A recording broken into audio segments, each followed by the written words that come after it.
Ayan! Hello! Happy Monday everyone! And God bless po sa lahat na nanonood na Everything Nice at Nation, of course, sa ating family at sa ating mga friends. Ayan! So, hello! So, today our vlog is about the succulent lowland hair tips. So, it's a magiging yung week na po ito is for succulent hair tips. So, magpipicture po ako ng isang succulent.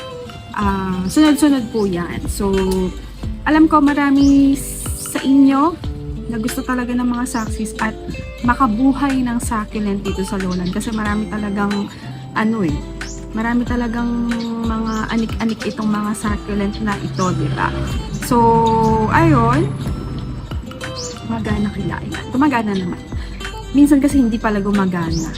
Uulit na naman ako ng vlog. Ayan. So, marami sa atin gusto makabuhay talaga ng succulent kasi marami silang mga anik-anik marami silang mga aning. So, sabi ko nga, minsan succulent, minsan abnormal. Ayan. So, po yan, this week po yan, tuloy-tuloy po yan na puro succulent ang ating ipipicture kasi marami sa inyo hinahanap yung succulent ko. Ayan. Na tinatago ko, ganun. Tinatago talaga. Ayan. So, today is the perfect flexing of succulent. It's summer. Mainit na at talagang lahat lumalabas ang kulay nila. Ayan. Baka pati kulay ng kaibigan mo lumabas na din. Mag-iitim. Ayan. Charis. Ayan. So, yung mga i-care tips ko, it's based on my experience. So, kung hindi effective sa'yo ang mga experience at ituturo ko, baka, ayun, sundin mo na lang yung effective sa iyo kasi we have different environment, location, kaya iba-iba tayo ng ganap or care tips sa ating mga succulent, diba? So, ayun, so sa succulent lowland care tips ko, una meron tayong basic.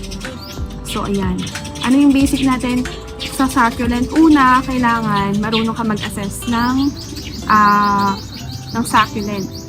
Kung kailangan ba itong diligan o hindi, o na-overwater mo na, kailangan marunong ka mag-assess. Pangalawa, kailangan yung environment, kailangan mahangin, tsaka may sunlight. Kasi kung may sunlight lang pero hindi mahangin, baka hindi din magtagal yung success mo. Very little time lang sila magsusurvive. And then, mamamaalam na sila mga ilang buwan, diba? Ganon. So, kailangan talaga may araw tsaka mahangin. Pangatlo na tayo. So, kailangan din mag-consider ka dun sa soil mix mo kasi baka mamaya hindi drainable yung iyong soil mix. So, kailangan kasi sa succulent drainable. And then, pangatlo, alamin mo muna kung nag-ugat na yung succulent mo, well-rooted na ba, stable na ba. Kapag stable na, pwede mo na silang i-ROS, pwede mo na silang diligan madalas, ganyan. And then, yung last natin, kilalanin mo yung ID ng succulent mo. Kailangan, familiarize ka dun sa succulent na binili mo. Matubig ba to? Ano ba trip nito? Kailan ba yung dormancy? Minsan kasi, pagka dormant sila, is naman tayo, pinapatay pa natin yung succulent. Pag dormant, tulog yung succulent. So, kapag tulog sila, kagaya ng pag malamig na klima, ayan. So, sinasabi, dormant yung mga Echeveria. Tapos, growing season naman nila ng summer. Yung iba naman, growing season ng taglamig. Tapos, summer, dormant naman sila. Pero yung succulent, nagiging dormant yan para silang patay, hindi sila lumalaki, pumapangit sila kapag mali ka din ng pag-aalaga sa kanila. Halimbawa, nilagay mo lang sa shaded, ang gusto nitong succulent na to, maaraw, magiging leggy sila. So, papangit yung succulent mo, hindi sila compact, ganun. So, habulin nila yung araw. So, para maiwasan mo yun, kailangan talaga well exposure sila sa sunlight. So, today ang ipipicture natin ay, since Monday, it would be one of my favorites. Ayan. Favorites. Ayan. So, dahil may favoritism tayo, charot. Wala naman. Lahat naman sila favorite ko. Ayan. So, isa ito sa mga mai-recommend ko sa lowland. Kasi, observe ko talaga mabait sila. Kahit hindi kailangan ng ng attention mo. Ayan. So, hindi rin sila maarte talaga. So, ayun, it would be the white one. Ayan. Sino may mga white one? Agree ba kayo na mabait sila dito sa lowland? So, the white ones ay mababait sa lowland. So, puro white ones to. Ayan. Meron akong white one. Ayan. Matagal na to sa akin. Siguro mga kalahating taon mahigit. Ayan. Pero, naka-ano lang siya. Brightly shaded siya. So, buhay siya. Ganyan siya. Hindi nga lang ganun kakompa kasi hindi siya ganun na ng araw. Marami akong white one dito. Iba-iba yung nila, actually, yung itsura nila kasi nag-mutate din sila sa lugar mo. Minsan, pag pinakita sa'yo ng kaibigan mo, white one yan, ba't parang iba yung itsura? Ayun. So, nag-mutate sila sa lugar mo. So, yung mga binibili natin ng seller, bumibili ng mga succulent yan sa abroad. Ayan. So, may nabadood ako. Bumibili sila ng succulent sa abroad. At sinasabi nila na nag-iiba nga yung itsura nila pagdating dito. Nag-mutate sila. So, ayun. Ito pa. White one. Ayan. So, ito, nabili ko nakalimutan ko na kung sino seller. Hindi kasi kami goods, charot. Hindi natin siyang banggitin. Pero maganda yung mga succulent niya. Yun na lang attitude si ate. Ayan. Ito. Ayan. Ang ganda niya. So, kailan ba ito nabili? December?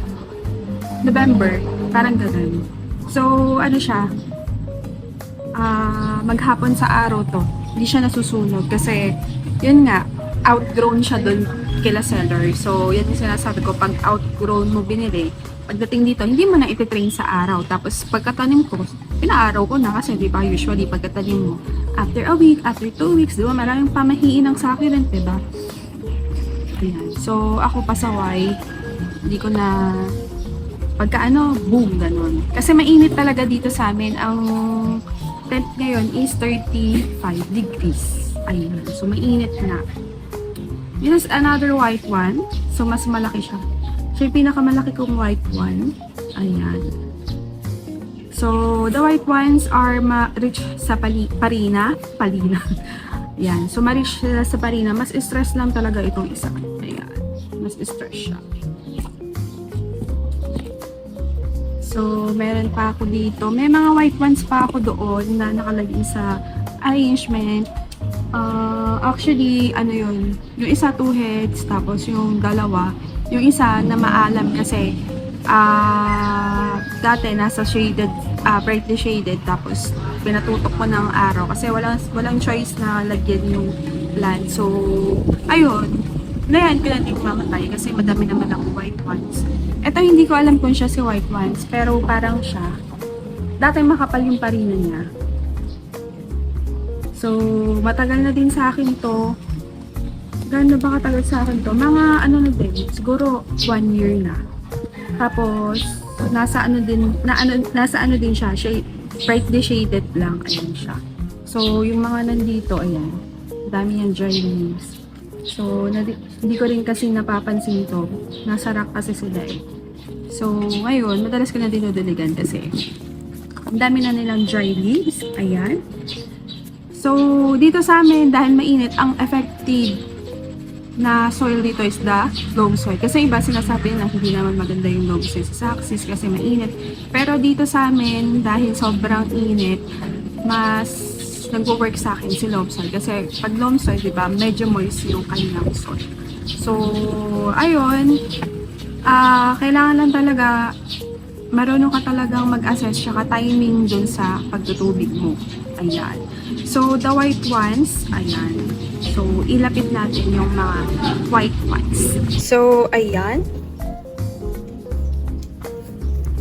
So, ayan. Pinagtabi-tabi ko yung mga white ones ko. So, yung the rest nandoon sa arrangement. So, mabait sila sa lowland and isa yan sa marirecommend ko sa inyo na magkaroon kayo dito sa atin. So, again, I'm from Nueva Ecija at talagang napakainit dito sa amin. Ayan. So, the white ones, yung parent nila is from Cante and our favorite, Lawi. Ayan, si Lawi. So, si Lawi kasi favorite talagang kino-crossbreed because ang ganda niya kasi talaga, di ba? So, again, from Kante and Lawi, si White One. Ayan. So, Lawi hybrid itong si White One. So, the white ones is makapal sa parina. So, ayan, kita nyo naman. So, pag nai-stress yan, ganyan na yung kulay niya. Hindi ganyan, hindi feel. So, it's more of the mamikmik yung mga tips. Tapos, yan, just parang basta ganyan lang siya. Ayan. So, sa soil requirement na white one, yun nga, effective way sa akin dito is the 70-30. Ayan, 70% long soil and 30% inorganic. So, the organic is the with CRH, peat moss, cocoa peat, ayan. And then, ngayon, ang favorite ko din si perlite, ayan. So, sa light requirement para ma-stress ang ating white ones is morning sunlight. So, usually 7 a.m. onwards hanggang 11. Pero itong mga white ones ko na to hanggang hapon yung araw na yan. So, the rest, yung mga fill, it's around 11 a.m. to hanggang ngayon. Kasi yung sa plant truck ko, ganun nga yun tama ng araw sa kanya. Kaya ganyan lang yung kulay nila. Pero kahit ganun, is they survive pa rin. So, ayan. So, sa watering technique, usually, assessment lang talaga. So, sa watering technique, doon sa bottom part ko, marami ng mga dry leaves. Ayan, kagaya nito. Ayan. So, ang dami niyang mga dry leaves. Merely, kailangan na nitong uminom ng tubig. Ayan. So, kung matagal kang hindi nagdilig at ganyan na yung iyong supplement, hindi ka nagkakamali, huwag mong pagdudahan ng sarili mo. Diligan mo naman na, ayan. Super dried na leaves, ayan. Diba? So, ayan. Kapag naman nakita mo, kunwari nagdilig ka ngayon, tapos, after 2 days, nagdilig ka naman at nakita mo, yung lower leaves is naninilaw, nasobrahan ka na sa tubig. So, ganun lang naman ang pag-a-assess ng success. Huwag niyong pahirapan ng inyong mga sarili. Praning din kasi tayo minsan pag sa mga succulent natin, tinubigan mo tapos nakita ka ng dry leaves. Oo, na ano ka na, natimang ka na, nagdilig ka na naman tapos isang timba yung dinilig mo sa ganito mo. Di ba? Ang bongga mo sis, namatay ang iyong succulent. So, kapag minsan na-assess natin na dry yung lower leaves, kagaya nito, ayan, i-moist mo naman na, kunwari ngayon nagdilig ka, after 2 days, nakita mo na naman may dry na leaves, alam mo naman na wala. Mag-moist ka na lang, ha? Huwag mong damihan, moist na lang, konti lang. Painumin mo lang, ganon. So, ano pa? Ayan. So, sa fertilizer, I'm just using the, ginagamit ko, bunny poop. Ayan. Kahit ano naman dyan, pwede. So, growing season nila ngayon, maglagay pa kayo. Ayan. So, sa propagation, through ganun lang din. So, kagaya ng ibang success, drip propagation, offsets, and cuttings. Ayan. So, common problem with the white ones. Ganun pa rin, kagaya ng iba, pest, overwatering. So, mag-ingat sa pag-overwater. Ayan. So, kapag ganito kalaki yung iyong succulent, ayan. So, rich in water pa, makikita mo naman yan sa kanilang lower leaves. So, wala masyado, pakunti-kunti lang. So, ito, dinidiligan ko lang to every kasabay ng ibang succulent 2 days pero konti lang. So, kapag bago yung succulent at hindi pa well-rooted, paugatin mo muna bago ka magdilig ng magdilig. Ayan. So, ngayon, summer, mas madalas tayo magtubig kasi nga, mainit talaga. And kagaya niyan, mahangin. Pag nagdilig ka mahangin, sinisip-sip yung water. So, better be, assess mo din yung environment mo bago ka magtubig na magtubig. Ayan. So, yun lang naman ang ating care tips sa ating white ones. Ayan. So, I hope mayroon akong naiturong about sa mga white ones, and ire-recommend ko siya sa inyo dito sa Lowland dahil mabait sila. Ayan. Ayan. So, ito yung iba kong mga white ones. Nandito sila. Tapos, ito yung double head. Double head. Ayan. So, hindi natin ipasok yung camera. Ayan. So, ito, double head siya na white ones. Ayan. So, mabait sila sa Lowland, and ayan, ganyan lang to. Ito, pulsan yan. Ito, dati namuti na to. As in white siya. Bumalik yung kulay. Taray ka. Ayan. So, dati mas malala yan. Pure white siya. Bumabalik sila. Forma. So, ayan ang ating vlog today. It's about the white ones. And, ayun, kompleto na yung binigay ko na tips. Kayo na lang bahala kung ano yung gusto nyo sundin or what para makabuhay ng succulent. So, abangan nyo po sa mga susunod pang araw yung ating mga iba pang succulent na ipipicture. And of course, yung ating care tips dito sa Lowland. Siyempre, through experience lang yung aking kinikare tips sa kanila kung ano yung mag-work. And sana mag-work din sa inyo. Ayan. So, tanggalin natin ang mga damo-damo.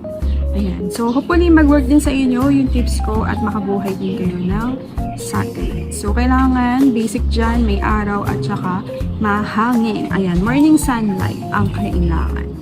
Ayan. So, thank you for watching at everything nice at Mitch Succulent Love. This is your Ernest Tito saying, God bless po. At laging mag-ingat.